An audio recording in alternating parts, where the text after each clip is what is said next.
नमस्कार, आपके साथ मैं हूं गौरव अग्रवाल। जंग की त्रासदी पर 150 से ज्यादा किताबें लिखने वाले अमेरिकी लेखक वॉल्टर एस ने अपनी किताब beyond duty the reason some soldiers commit atrocities में युद्ध के दौरान होने वाले जुल्म सितम की रोंगटे खड़े कर देने वाली सच्चाई बयां की है। मध्य एशिया में हालात इन दिनों कुछ ऐसे ही हैं। रूस और यूक्रेन का तनाव दो मुल्कों की सरहदों से बाहर निकलने लगा है। रूस एक तरफ कह रहा है कि वो यूक्रेन से युद्ध नहीं चाहता, लेकिन दूसरी तरफ बॉर्डर पर मिसाइलें तैनात करने के साथ ही घायलों के लिए काम आने वाले ब्लड को स्टोर भी कर रहा है। इस बीच अमेरिका के राष्ट्रपति जो बाइडेन ने कहा है कि रूस फरवरी में यूक्रेन पर हमला करेगा। सवाल यह है कि क्या वाकई ऐसा होने वाला है? यूक्रेन ही नहीं, पूरी दुनिया के लिए अगले 48 घंटे क्यों अहम है? इस पर यह सुपर एक्सक्लूसिव रिपोर्ट देखिए।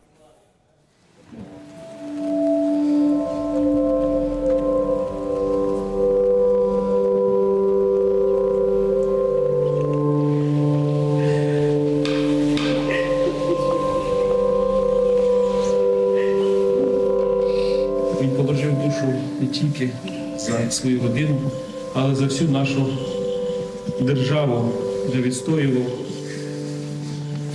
кордони нашої держави.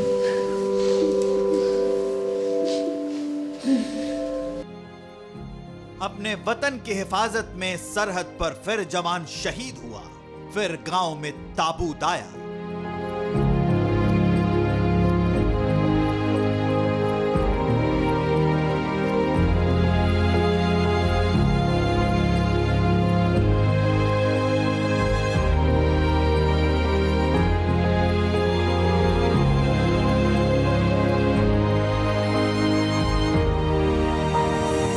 Він положив душу не тільки за उन्होंने अपनी जिंदगी सिर्फ परिवार की खातिर नहीं बल्कि देश की खातिर कुर्बान कर де दी। відстоював кордони нашої держави.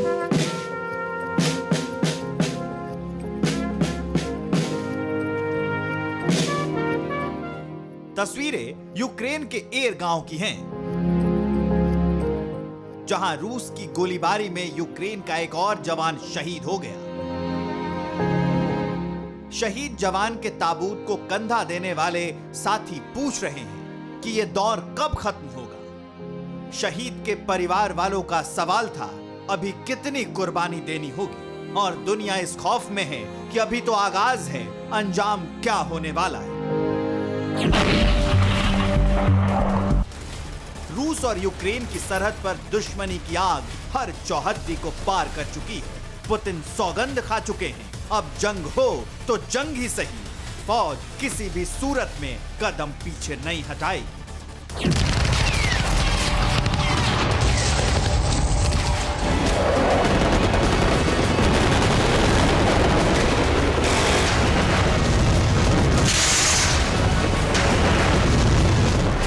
कोई जानता है क्या, जंग होगी, अमन होगा या फिर आर पार होगा? लेकिन जो हालात हैं वो खौफनाक हैं।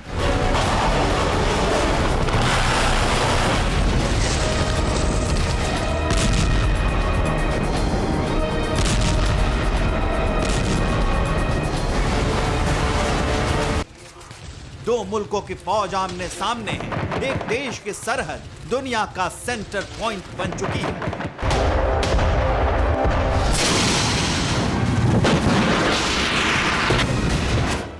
जहां हर बीतता दिन इस दहशत के साए में बीतता है कि न जाने आसमान से कब बारूद बरस पड़े।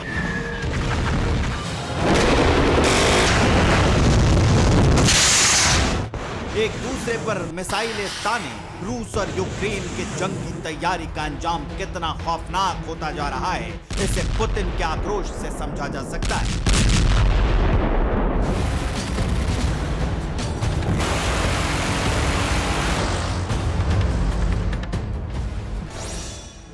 यूक्रेन बॉर्डर पर रूसी फौज की 100 से ज्यादा बटालियन तैनात है। एक बटालियन में 700 से 900 सैनिक होते हैं, यानी रूस के 1,06,000 सैनिक मोर्चे पर हैं। इसके साथ ही रूस के एयरफोर्स और नेवी के 21,000 जवानों की भी तैनाती है। रूस की फौज के साथ ही 15,000 सेपरेटिस्ट भी मौजूद हैं।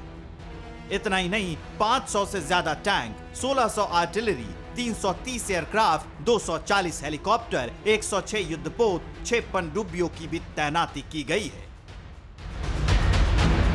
इस सब के साथ रूस की न्यूक्लियर सबमरीन बेलगोरोड समुद्र में गोता लगाने के लिए तैयार हो गई है। करीब 604 फुट लंबी ये रूसी पनडुब्बी दुनिया में सबसे बड़ी है। बेलगोरोड रेडियो एक्टिव सुनामी पैदा करने वाले पोसेइडन टॉर्पीडो से लैस है। ये पनडुब्बी इतनी बड़ी है कि इसके अंदर एक छोटी सबमरीन और अत्याधुनिक ड्रोन विमान को छिपाया जा सकता है ताकि गुप्त मिशन को अंजाम दिया जा सके।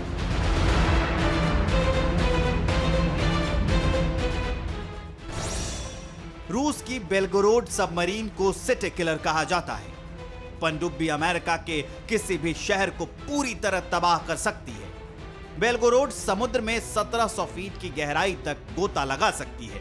इतनी गहराई की वजह से यह डार और सोनार को चकमा दे सकती है। इसमें लगे टॉर्पीडो अपने साथ 2 मेगाटन के परमाणु हथियार ले जाने में सक्षम है, जो अमेरिका के हिरोशिमा पर गिराए परमाणु बम से 130 गुना ज्यादा हैं।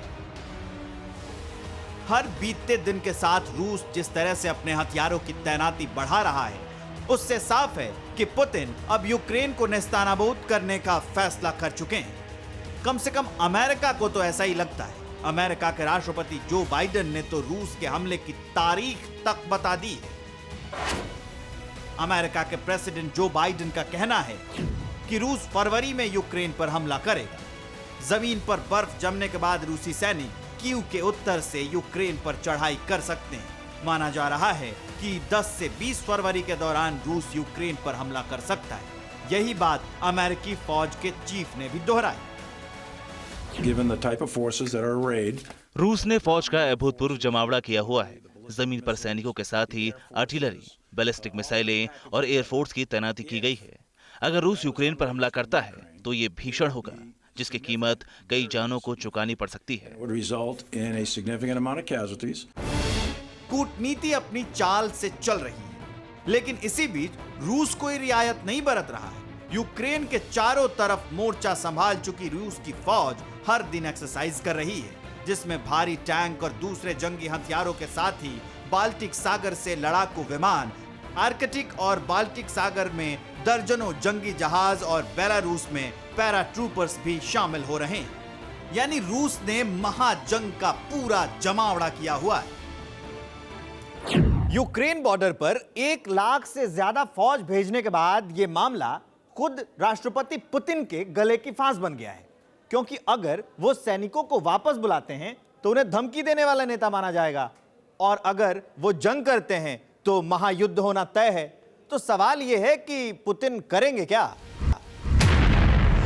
जिस तरह की तैयारी है, बॉर्डर पर जो मारामारी है, उससे इतना तो साफ है कि बिना यूक्रेन को सबक सिखाए पुतिन की फौज पीछे नहीं लौटेगी, क्योंकि अब बात साख का सवाल बन चुकी है। 3 दिन पहले रूस और यूक्रेन के मुद्दे को लेकर पेरिस में अहम बैठक हुई। इस मीटिंग में जर्मनी और फ्रांस ने मध्यस्थता की। 8 घंटे की इस मुलाकात में सीज फायर पर सहमति बन गई। मीटिंग के बाद बयान में कहा गया है कि दोनों पक्ष बिना शर्त सीज फायर के लिए तैयार हो गए हैं। इसके अलावा 2 हफ्ते बाद बर्लिन में इसी मुद्दे पर एक बैठक और होगी। लेकिन पेरिस में हुई मीटिंग को चंद घंटे भी नहीं हुए थे कि अमेरिका ने पुतिन का पारा फिर चढ़ा दिया। अमेरिका के प्रेसिडेंट जो बाइडेन से जब हालात पर सवाल पूछा गया तो क्या बोले, सुनते हैं। Tell me whether you think, sir, that the risk of an invasion is increasing or decreasing or steady just as it has been these recent days? You know, I'll be completely honest with you. मैं आपको ईमानदारी से बताता हूँ, सामान्य तौर पर कोई और नेता होता तो अलग बात थी, लेकिन पुतिन लगातार बेलारूस और अपने पड़ोसी देशों की तरफ से सेना की तैनाती बढ़ा रहे हैं। इससे ऐसा लग रहा है कि वो कुछ न कुछ करने वाले हैं। All the way around. You'd say, well, that means that he is looking like he's going to do something. Biden ने साफ कर दिया कि वो किसी भी सूरत में रूस के राष्ट्रपति व्लादिमीर पुतिन की शर्तें नहीं मानेंगे। तो दूसरी तरफ नाटो देशों ने भी रूस के साथ कोई भी समझौता करने से इनकार कर दिया। पेरिस में हुई मीटिंग के बेनतीजा रहने के बाद रूसी राष्ट्रपति व्लादिमीर पुतिन ने खामोशी अख्तियार कर ली है, लेकिन पुतिन के शागिर्द अभी भी तल्ख तेवर अपना रहे हैं। मैं पश्चिमी देशों को जवाब देना चाहता हूं कि अगर अमेरिका और नाटो देशों ने बेलारूस के करीब सेना तैनात की तो रूस की फौज पल भर में ही हमारी जमीन पर होगी। रूस और बेलारूस मिलकर हर हमले का करारा जवाब देंगे। которые сотнями тысяч белорусов ये जनाब बेलारूस के तानाशाह हैं। बेलारूस है तो अदना समुद्र, लेकिन रूस के कंधे पर बैठकर अमेरिका को धमकाने में भी पीछे नहीं रहता है। इसकी असल वजह क्या है, चलिए जानते हैं।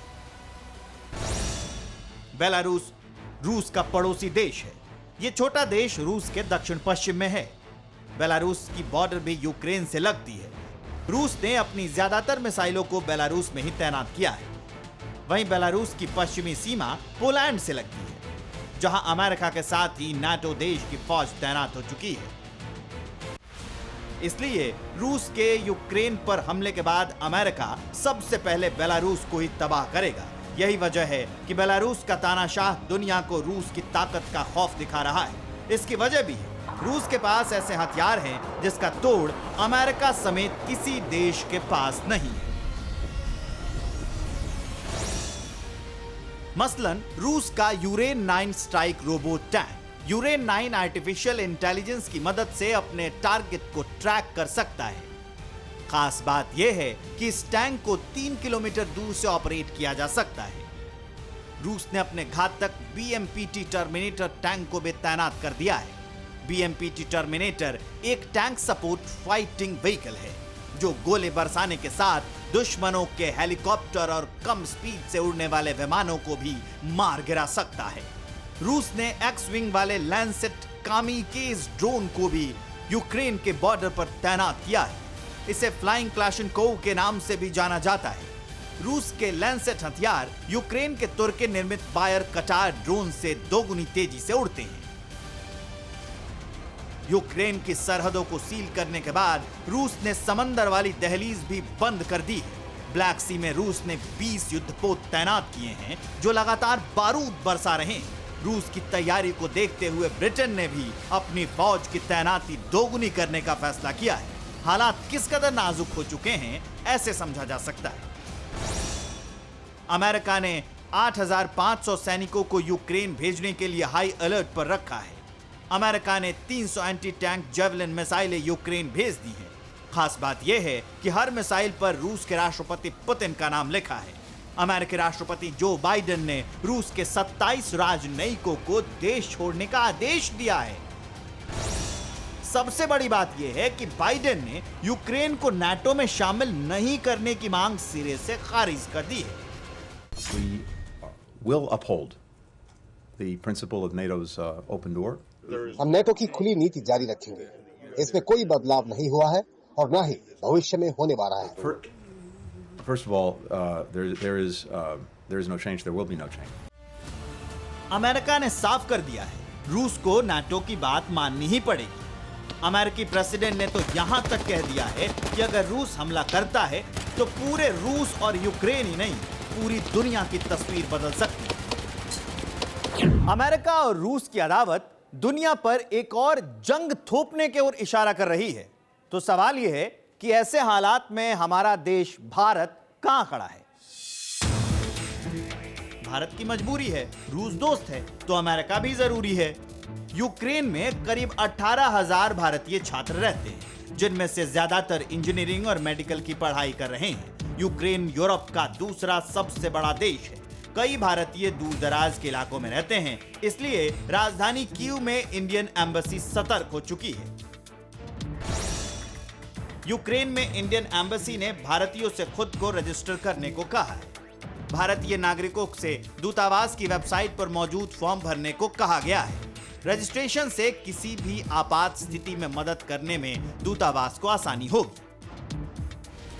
भारत की तरफ से अब तक यूक्रेन मामले पर कोई आधिकारिक बयान नहीं जारी किया गया है, लेकिन सरकार पूरे घटनाक्रम पर पैनी नजर बनाए हुए है। अगर युद्ध के हालात होते हैं तो दूतावास यूक्रेन में रह रहे भारतीयों को देश से बाहर निकालेगा। जिस तरह यूक्रेन की सरहद पर टैंक और तोपें गरज रही हैं, उससे निकली जरा भी चिंगारी बड़ी त्रासदी का सबब बन सकती है।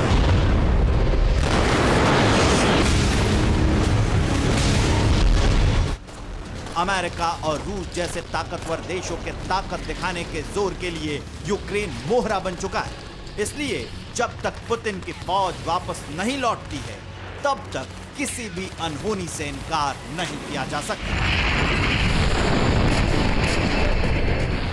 कोरोना धर्म नहीं देखता, जात नहीं देखता, अमीर गरीब ऊंच नीच नहीं देखता। कोरोना सिर्फ मौका देखता है, लेकिन आप उसे मौका मत दीजिए। बस इतना कीजिए, जब कभी दफ्तर से बाजार से घर लौटिए तो इतना ख्याल जरूर रखिए कहीं आपके साथ कोरोना आपके घर तो नहीं जा रहा। भूलिए मत, कोरोना अभी जिंदा है।